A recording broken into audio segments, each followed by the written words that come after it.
This is How My Parents Learned to Eat, which is a book that was on Reading Rainbow a long time ago. One of our favorite shows. How My Parents Learned to Eat. In our house, some days we eat with chopsticks and some days we eat with knives and forks. For me, it's natural. When my mother met my father, she was a Japanese schoolgirl and he was an American sailor. His ship was stationed in Yokohama. Every day, my father, whose name is John, walked down the park with my mother, Aiko. They sat on a bench and talked, but my father was afraid to invite my mother to dinner. If we go to a restaurant, he thought, I'll go hungry because I don't know how to eat with chopsticks, and if I go hungry, I'll act like a bear. Then Aiko won't like me. I'd better not ask her to dinner. My mother wondered why my father never invited her to dinner. Perhaps John is afraid I don't know how to eat with a knife and fork, and I'll look silly, she thought.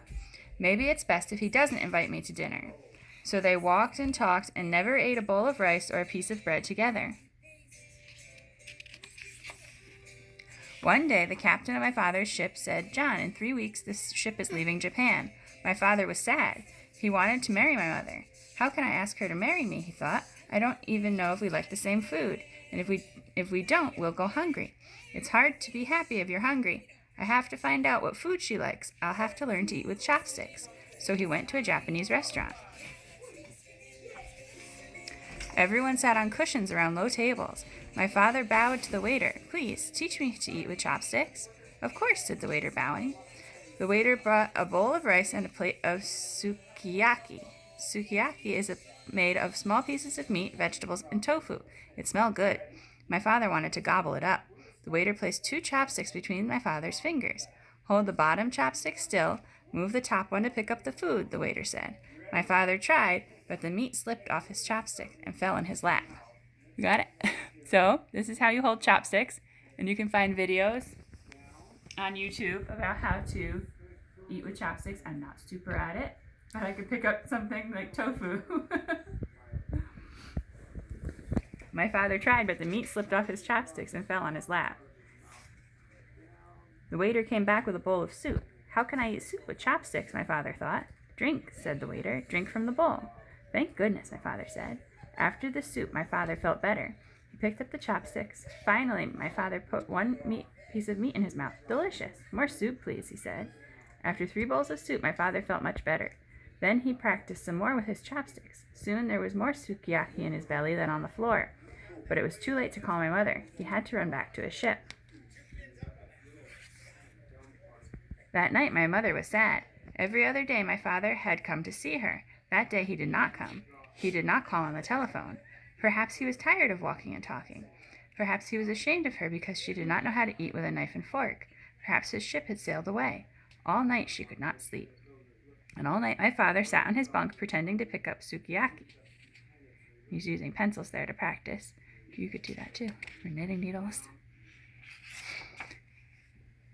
The next morning, my father called my mother. Please, will you eat dinner with me tonight? Yes, my mother shouted into the phone.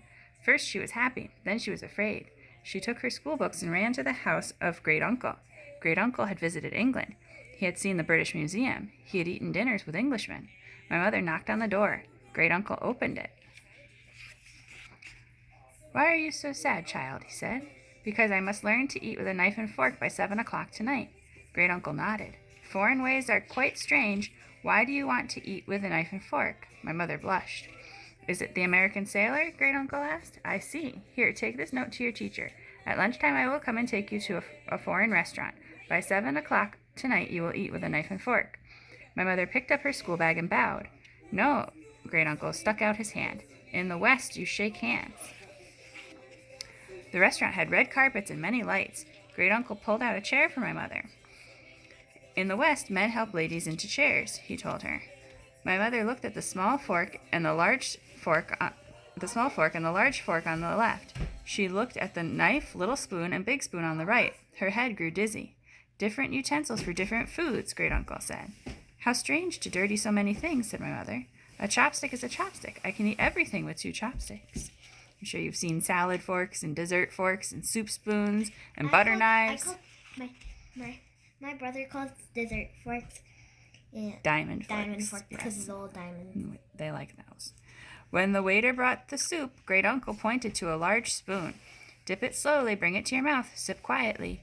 My mother's hand trembled. The soup spilled onto the white cloth. You'll learn, Great Uncle encouraged her. When my mother was finished with the soup, the waiter brought her a plate of mashed potatoes, roast beef, and peas. This is the way Westerners eat, Great Uncle said. With a knife and a fork, they cut the meat. Then they hold the fork upside down in their left hand. Like birds, they build a nest of mashed potatoes. They put the peas in the nest with the knife. They slip the nest into their mouth. Try it. The mashed potatoes were not difficult, but the peas rolled all over the plate. Impossible, said my mother. I'll never learn by 7 o'clock tonight. You can learn anything, Great Uncle said. Try again. More mashed potatoes and peas, please, he said to the waiter.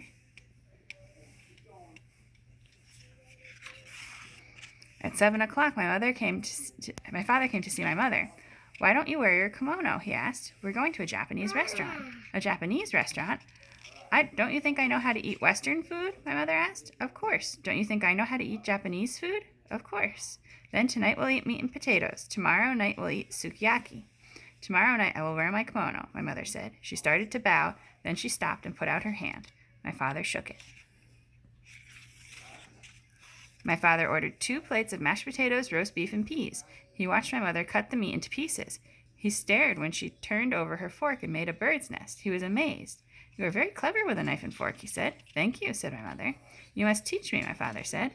That's a new way of eating peas. Teach you? Yes, Americans don't eat that way. He slid a fork under some peas and put them in his mouth. My mother stared at him. But Great Uncle taught me. He lived in England. He knows the ways of the West. My father began to laugh. He taught you to eat like an Englishman. Americans eat differently. Oh dear, my mother said. A chopstick is a chopstick. Everyone uses them in the same way. Yes, when we are married, we'll eat only with chopsticks. He took her hand. Married? If I marry you, I want to eat like an American. I'll teach you how to eat with a knife and fork, and you teach me how to use chopsticks. My mother shook my father's hand. My father bowed. And that is why at our house, some days we eat with chopsticks, and some days we eat with knives and forks. And some days in our house, we eat with chopsticks, and some days, like it's Cinco de Mayo, we eat tacos. Bye, guys.